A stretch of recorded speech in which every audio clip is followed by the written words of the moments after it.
Ертеде ешкі құйрығы келдеде, аң мен құстардың ішінде ең әдемісі, сымбаттысы әтеш болды. Сондықтан ол өте тәкаппар екен. Жүріп тұрысы да маңғазданып, сылаңдай басады екен.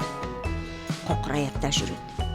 Бірде-бір аңмен, не құспен сөйлеспей, жалғыз серігі Тотықұс болыпты. Тотықұс байғұстың үстінде жібі түзу жөнді киімі де жоқ екен.